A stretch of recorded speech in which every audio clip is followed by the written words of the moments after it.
कक्षा 12वीं की पाठ्यपुस्तक अंतरा भाग 2 से लिया गया यह गीत है कार्नेलिया का गीत, जो जयशंकर प्रसाद द्वारा लिखा गया है।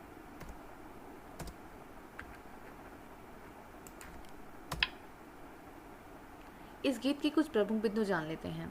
पहले तो यह गीत जो है जयशंकर प्रसाद के प्रमुख नाटक चंद्रगुप्त से लिया गया है और चंद्रगुप्त नाटक में यह गीत कार्नेलिया के द्वारा गाया गया था। चंद्रगुप्त नाटक का प्रमुख पात्र चंद्रगुप्त ही रहे हैं और अन्य पात्र में रहे हैं यूनान के सेनापति सेल्यूकस और सेल्यूकस की बेटी थी कार्नेली हेलेना और सिकंदर। ठीक है, यहाँ पे चंद्रगुप्त और कार्नेलिया के बारे में जान लेते हैं। कार्नेलिया जो है भारत की नहीं थी, परंतु भारत में ही उनका पालन पोषण हुआ है। वे यूनान के सेनापति सेल्यूकस की पुत्री थी और भारत में ही उन्होंने अपना जीवन यापन किया है। मतलब अपने जीवन के अधिकतर वर्षों जो है वो उन्होंने यहीं पे व्यतीत किए। वे बचपन से ही यहीं रही हैं। ठीक है, तो जिस स्थान पे हम रहते हैं उस स्थान से हमें एक अलग ही लगाव हो जाता है। चंद्रगुप्त को कार्नेलिया से विवाह करना पड़ा था, जिसका बहुत बड़ा कारण क्या था?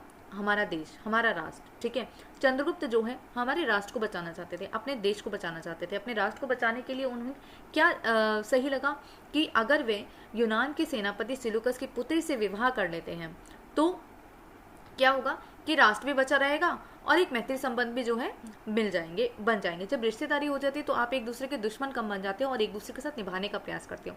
तो अगर चंद्रगुप्त कार्नेलिया से विवाह कर लेता है तो क्या होगा कि उनके देश को नुकसान नहीं पहुंचेगा और साथ ही साथ देश में शांति बनी रहेगी। तो चंद्रगुप्त किसी और से प्रेम करते थे, परंतु फिर भी उन्होंने कार्नेलिया से विवाह किया केवल अपने राष्ट्र की वजह से। ठीक है, अब कार्नेलिया के बारे में जानते हैं। कार्नेलिया ने यह गीत गाया है जिसके अंदर भारत के प्राकृतिक सौंदर्य का गुणगान किया है। ठीक है, प्राकृतिक सौंदर्य का गुणगान किया है। कारण क्या था कि प्रकृति से जो है कार्नेलिया बहुत ज़्यादा जुड़ी हुई थी, भारत की प्रकृति से अत्यधिक जुड़ी हुई थी, जो हमें इस गीत के माध्यम से पता चलता है। कार्नेलिया ने अपने देश के, हमारे देश भारत देश के प्रति अपने मनोभावों को इस गीत के अंदर व्यक्त किया है। अब इस गीत के अंदर वे बताती हैं यहाँ का प्राकृतिक सौंदर्य का वर्णन करते हुए कि सूरज की किरणें चारों तरफ सौंदर्य बिखेर देती हैं। ठीक है, सौंदर्य बिखेर देती है अर्थात सुबह सुबह ही सूरज की जो किरणें हैं निकलती है और सुबह सुबह से चारों तरफ जो है हरियाली फैल जाती है और वातावरण जो है वो मनमोहक हो जाता है। सुगंधित शीतल हवा तथा रंग बिरंगे पक्षी वातावरण में चांद लगा देते हैं। अब हरियाली तो है ही यहाँ और भारत देश वैसे ही प्रकृति के मामले में बहुत ज़्यादा सुंदर भी है। तो सुबह सुबह ठंडी सुगंधित हवा भी चलती है, रंग बिरंगे पक्षी भी है यहाँ पे और वातावरण में ये सब चीज़ें जब इकट्ठी होकर मिल जाती है तो वातावरण में चार चांद लग जाता है। अब यहाँ के लोगों के बारे में कार्नेलिया बताती है कि यहाँ के लोगों में मैत्री भाव है, मतलब लोगों से दोस्ती का भाव रहते हैं, वो लोगों से मिलजुल के रहते हैं।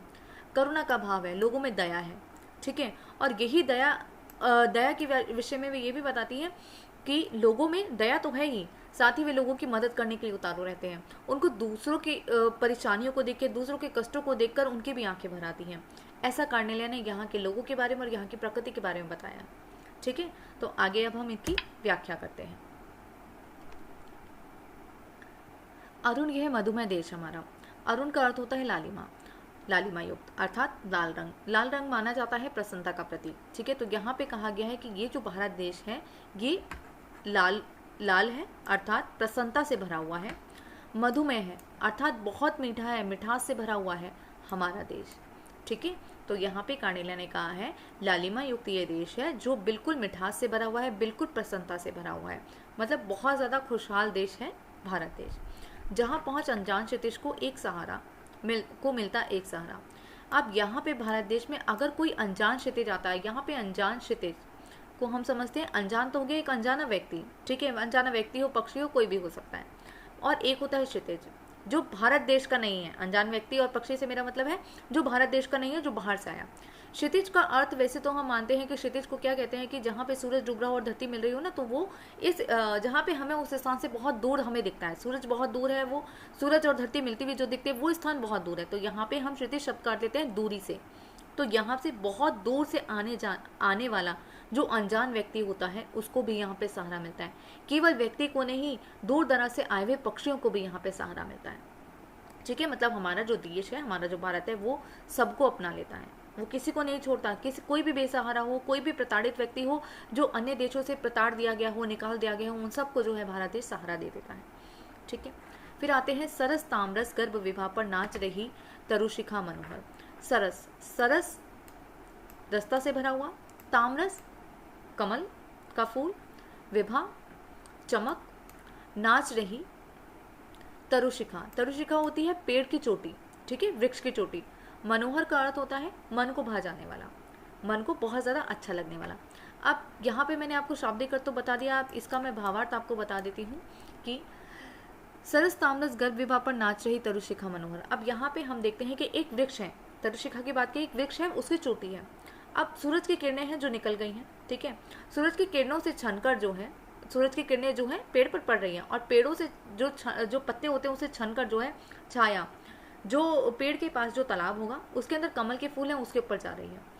अब किरणें जो है छनकर उस फूल के ऊपर पड़ रही हैं, कमल के फूल के ऊपर पड़ रही हैं, और वे जो है हवा से पत्तियां सरसरा रही हैं, वो हिल रही हैं, तो किरणें भी जो है जो पत्तों फूल के ऊपर गिर रही हैं वो भी हिल रही हैं, ठीक है।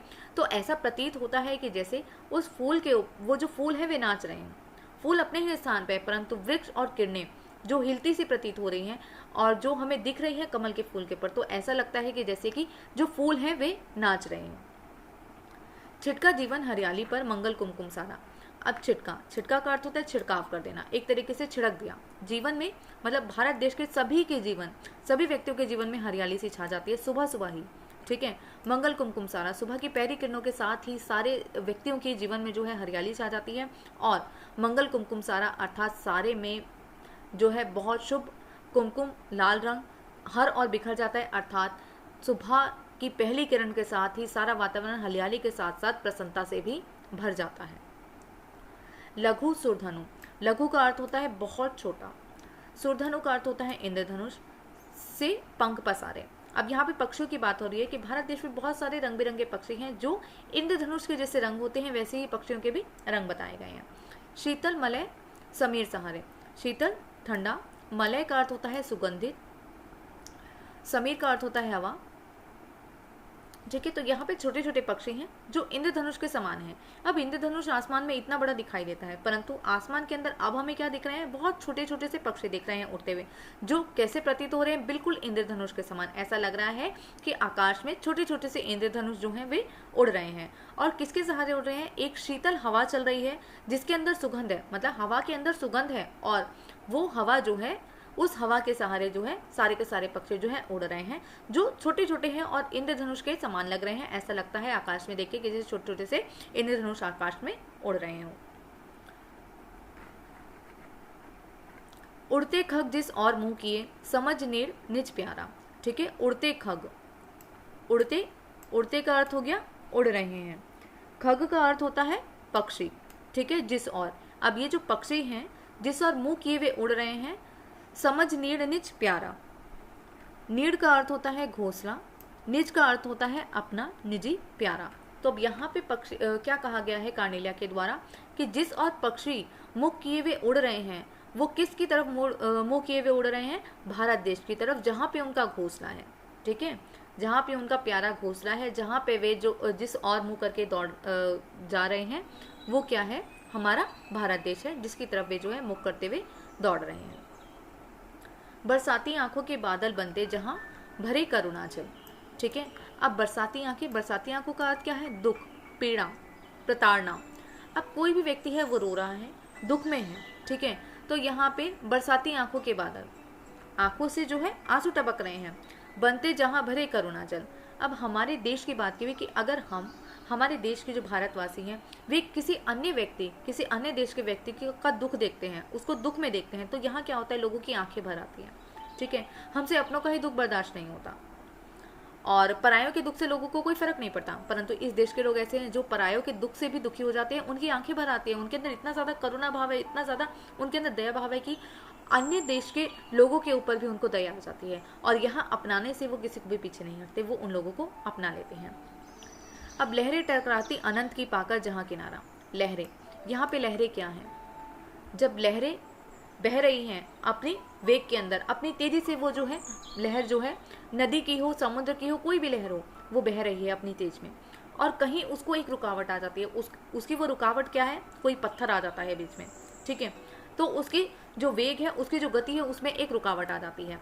अब लहरें टकरा रही है, अगर लहर किसी पत्थर से टकरा रही है तो इसका मतलब ये जो पत्थर है वो उसके जीवन की रुकावट है, और उससे टकरा कर वो क्या कर रही है, अपनी समस्याओं से लड़ रही है और वो आगे बढ़ जाना चाहती है, अनंत की पाकर। अब लहरें टकराती हैं अनंत, ठीक है, जिनका कोई अंत नहीं है, अर्थात अनंत। यहाँ पे लहरें जो हैं और टकराना जो है वो दुख से संबंधित है। लहरें अर्थात जीवन, मनुष्य का जीवन जो बिल्कुल सही सीध में चल रहा है, अब अचानक कोई समस्या आ जाती है जिससे वो टकरा जाते हैं और फिर वे दुख उनको इतना बड़ा लगता है जिसका कोई अंत ही नहीं होता। ठीक है, अब वो जो लहर है वो आ रही है। अब लहरों को भी शांति कहाँ मिलती है? एकदम किनारे पर पहुंचकर। ठीक है, लहर कहीं दूर से बहती बहती सी आ रही है और उसको किनारे पे जाके शांति मिलती है, वो वहाँ पे जाके बिल्कुल शांत हो जाती है।